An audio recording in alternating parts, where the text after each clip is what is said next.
Hey guys, welcome back. So I know y'all just see me like this or whatever, so I'm just trying to get these videos out. So if y'all see me with these same clothes on, mind your business.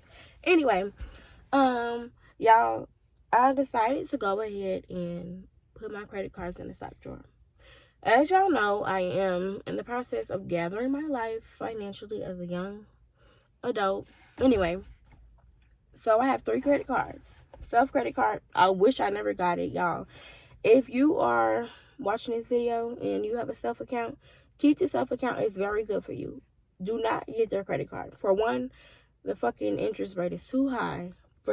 It's like, yeah. Say if you were to like miss a payment. What my thing was that I had mine on auto pay, but for some reason it didn't come out. And so they end up charging me. Guys, they charged me $25 just for the late charge, even though it was their fault. I asked them to fix it and they didn't. So, yeah. Anyway, just don't do it. I have a Capital One Quicksilver card. I love that card, guys. I love it. The only thing I would say about Capital One is that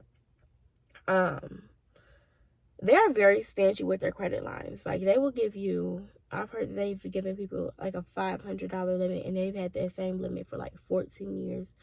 And they don't do increases very often. But their cashback, yeah, their cashback is better than Discover. I'm sorry, but it is.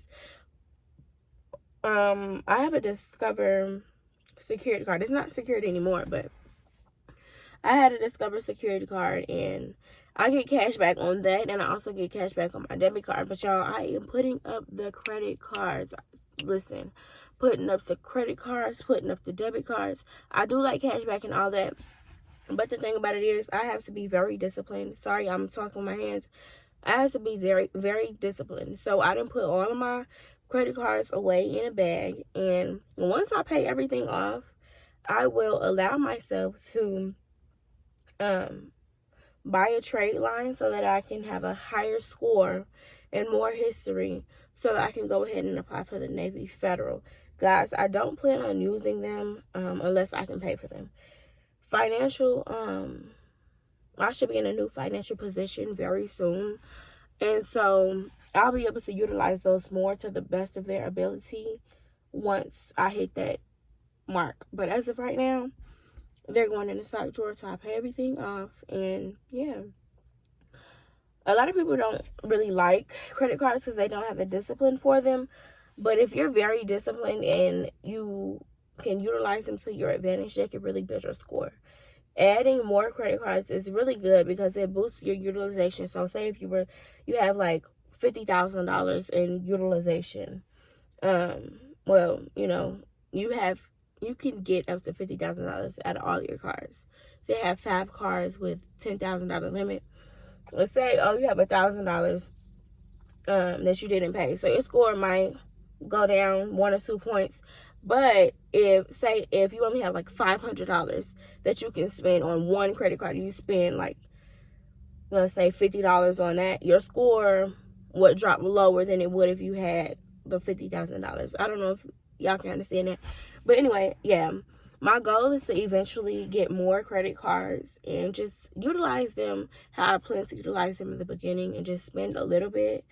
Only so that I can buy a house in the future. I do plan on buying a house within 2 years, which is why, not within, well, in about 2 or 3 years after I finish nursing school. So, yeah, I just want to get everything together now because really, they look at your last 2 years of everything, like when you're getting ready to buy a home. So, I put away my credit cards, and if y'all are saving and you keep finding yourself or looking at your bank account and you're like, dang, I ain't got enough money. But you think in your head, oh, I have a credit card, I can just use that. But if you don't have the money in your wallet, I advise you not to use it because then more than likely you're not going to pay your credit card on time or pay it back at all. And that's what's hindering us. Credit cards aren't bad. I actually love them. But as of right now, they're not for me. I need to really buckle down, pay everything off, and then I can utilize them to the best of their ability. Guys, I'm going to take y'all on this journey, and I'll let y'all see my credit cards, and I'll talk to y'all about them a little bit more in depth if y'all want me to. I do have a video on my Discover card, which I love. I love Discover. Like, y'all, they got 24-hour customer service. I just love them.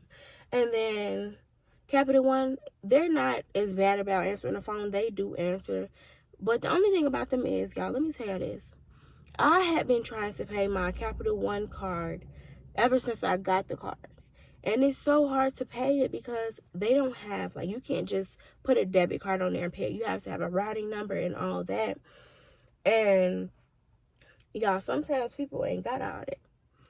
So, yeah, I advise y'all to get a Capital One card, get a Discover card, but only if you can handle it. Only if you can handle it. I love them, but I ain't going in the trouble. They in there. They've been in there since yesterday. They in the safe, actually.